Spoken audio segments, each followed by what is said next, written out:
we have to disconnect everything. I gotta take the power steering reservoir off, we gotta take the brake booster off, get a new brake booster because that one took a shit. Take the brake master, clutch master, all that stuff out. I got a lot of work ahead of me, so I'm just gonna start banging this out. All right, thought I'd give you guys a little update of what I am currently doing here. Today I am back at it. Last night I got the coolant overflow tank out. I got the heat shield out for the brake master. I got my wiper motor out, kind of going through my wiring and cutting out just like random plugs that were kind of tucked away in the passenger wheel well, and kind of just pulling them out and then cutting off what I don't need. Got a big ass mess over here, but it's not really too much of a mess. So that, honestly, just got my main harnesses that are in here. I'm just still continuing getting all this bullshit out of here. I got my fuse box disconnected, and then on this side over here I got my brake booster off and gonna throw that shit in the trash because it's bad. This just kind of gives you a little idea. So the thing's spent, man, and I'm gonna get a new brake master too. Just why not? Clutch master off. I don't think that thing has ever even been off. Look at all that shit. If it focuses, I don't know, just a bunch of corrosion and nasty bullshit. And then this line is completely stripped to fuck. Still undecided what I'm doing with like power steering wise. If I want to get like the Chase Bays ones, or have like a nice looking reservoir, and I really want everything AN lines soon. That would be really nice, so I can get rid of all of this. Just go straight AN lines to the rack right here. Pretty much just ripping every single thing apart. That's it for my little update for now, and I will catch you guys back whenever I get some more progress done.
Got the seats out, so now I'm getting the harness out, gotta get my fire bottle out, literally just strip everything out of the car, because this is gonna go in and get a cage, and I'm going to paint it after that. Start getting every single thing out of the car, and I want to get the dash out. I'm pulling it out anyways because I'm gonna be tucking the wiring harness behind the dash, so this has to come off, and I might as well just flock it because it looks like shit.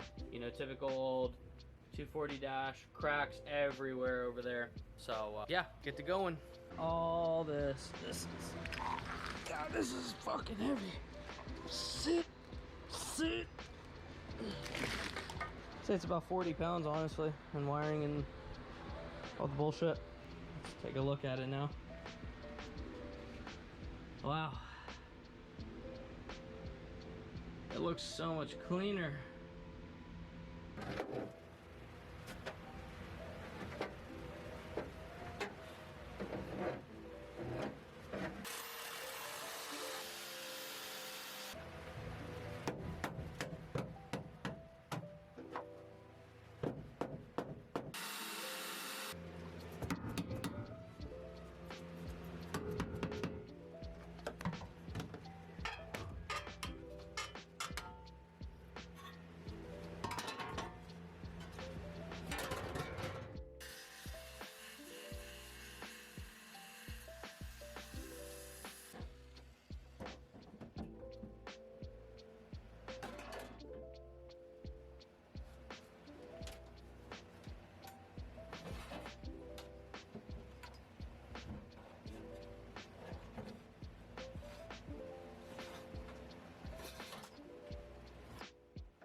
Alright, we got everything sanded down for the most part, like just how to I want it. I did like a lot of wire wheeling on some parts, like on this e-brake bracket and bracket over here, and then we sanded it smooth to the touch using like I think 180 grit or 220 grit. And then I just kind of went around everywhere else with some Scotch-Brite and just smoothed out all the edges and everything and make it ready